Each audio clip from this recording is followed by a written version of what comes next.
So for second semester, in terms of participation for sports and activity relating to the position you're running for, participation tends to decrease.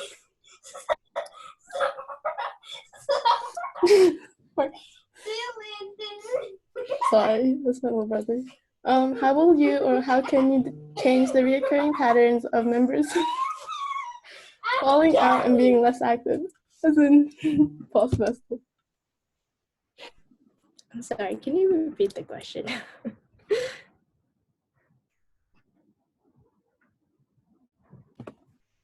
For second in terms of participation for sports and activity relating to the position you're running for, participation tends to decrease. How will you or how can you change the recurring patterns of members falling out and being less active compared to fall semester?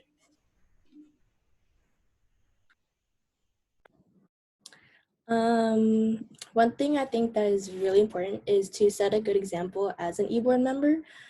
So if I give off the right attitude, then that should reflect off members as well. So being enthusiastic and giving off positive energy would make members want to come out more.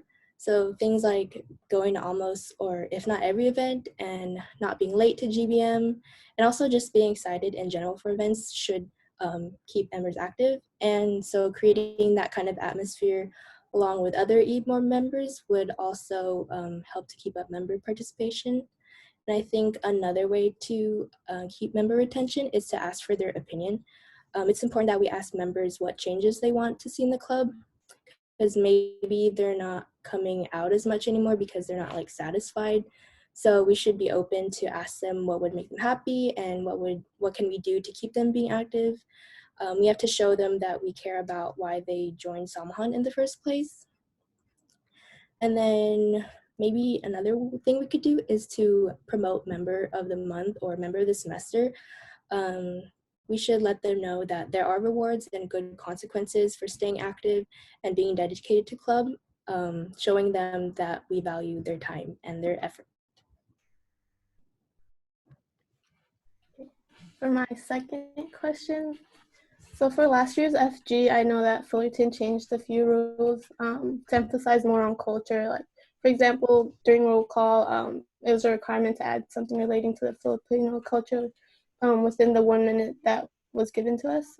So with regards to FG and your other events, how could you include the 4 pillars, community, academic, political, social, into your events that are encompassed by culture? For community, I would try to coordinate more events with other Asian orgs like APSA or VSA and even other colleges outside of SDSU. For academic, I guess I would make sure that they would stay on top of their studies first. Maybe encourage them to have team study sessions after FG. And then political, again, I would ask them what changes they would like to see in events to keep them involved, make sure that they know that their voices and opinions are heard. And then social, I feel like that already comes with most sports and rec events because they're centered around team sports. So it gives them an opportunity to socialize and meet new people and make new connections. And then for culture, I feel like maybe once in a while it would be fun to throw in traditional Filipino games as icebreakers before roll call or FG practice. And then again, making a barbecue or picnic where we can do more traditional Filipino games would incorporate culture into sports and rec events.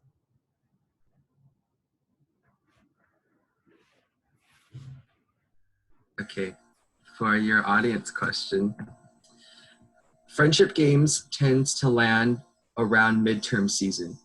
What do you plan on making sure you balance your academics as well as your duties as not only the sports and rec coordinator, but as an e-board officer as well? Can you repeat it, please? Friendship games tends to land around midterm season. What do you plan on doing to make sure you balance your academics as well as your duties as not only the sports and rec coordinator, but as an e-board member as well? So I would make sure to tell members and also myself to prioritize themselves over anything because that's what's really important. I would also tell them that school always comes first. And even though we do take FG very seriously, I would encourage them to focus on maintaining good grades. So it would be okay for them to like miss a few practices here and there. And then I would also encourage them to take breaks from everything, like even school, because it's important that we keep a good mental state just to like function and to keep going. And then as for myself, I would make sure that I don't overwork myself and I don't push myself too hard. I just have to make sure I know how to manage my time well, juggling school and the responsibilities of this position along with other obligations.